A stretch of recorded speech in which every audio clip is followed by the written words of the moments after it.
You know when you're just walking through an airport and you breeze right past one of those massive, perfectly synchronized video walls? Oh, yeah, the ones showing flight data or those huge ads. Right. Well, what you don't see is the $8,400 30-pound metal brain hidden in a dark server closet somewhere, keeping that screen from turning into a glitchy mess. Which is an incredible piece of hardware. Exactly. And that's our mission for today's deep dive. We are decoding the exact spec sheet for one of those brains, the Smart-AVI MXWallPRO-0808-S. We're looking at the invisible, heavy-duty technology powering the multi-screen world all around you. Yeah, to really understand how these public arrays function without lagging or, dropping frames, we have to look past the displays to the AV matrix switcher driving them. So what are we looking at with this specific unit? Well, this one runs an 8x8 setup. It uses 2 input cards and 2 output cards, and each of those has 4 HDMI ports. Okay, meaning you can route different high-definition sources to 8 separate screens. Right.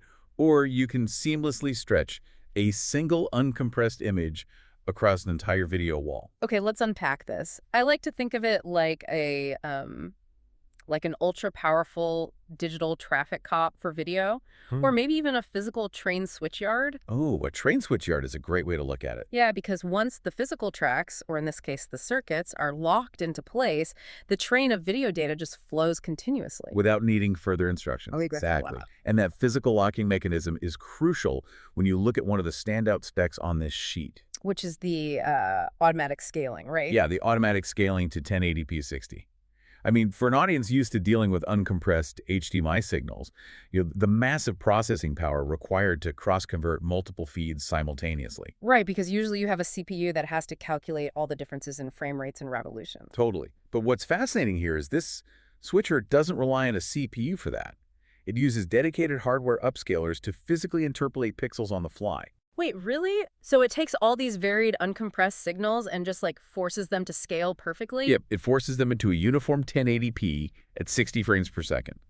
There's no software bottleneck calculating the math. So the circuitry simply processes the pixel data as it passes through. Exactly, which prevents that lag you normally see Yeah. when mixing source types. Okay, but hold on. Here's where it gets really interesting, and I actually need to push back on that no software bottleneck claim. Oh, go for it. Well, the source sheet clearly states that you use a Windows program or a free Android app to set up the video wall layouts over a network. Right, you do use an app. But then it insists it's a fully hardware-based device. If I'm relying on an Android app to control this thing, isn't there still a massive software vulnerability? Like, what if my phone app crashes during setup?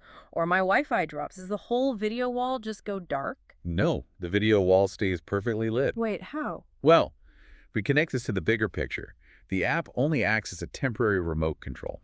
It just throws the levers in our train switchyard analogy. Oh, I get it. It tells the hardware how to align the physical pathway. Exactly. The moment you hit save, the app's job is done. The physical circuitry takes over the actual video switching. So the signal routing bypasses software vulnerabilities completely. Yes, you don't have some operating system sitting in the middle deciding to run a background update or, buffering the feed. Which I guarantee is what the specs call real-time processing and 247 uninterrupted use. Right. Think about zero-fail environments like live security stations. You're paying that $8,400 price tag specifically so a software crash won't freeze a live camera feed. That makes so much sense. So the next time you're sitting in a sports bar or walking through an entertainment venue looking at a massive multi-screen display, you'll know the secret. Yeah, there's a heavy-duty 30-pound metal box, just like this one, tirelessly directing traffic behind the scenes. It's pretty wild to think about. It is. Yeah. And it leaves an interesting question for you to ponder, too. If it takes a dedicated $8,400 unit just to smoothly manage 8 1080p screens, Which is already a lot of processing. right, what kind of mind-boggling hidden infrastructure is required to run those colossal, hyper-realistic LED video walls that are starting to take over modern city skylines?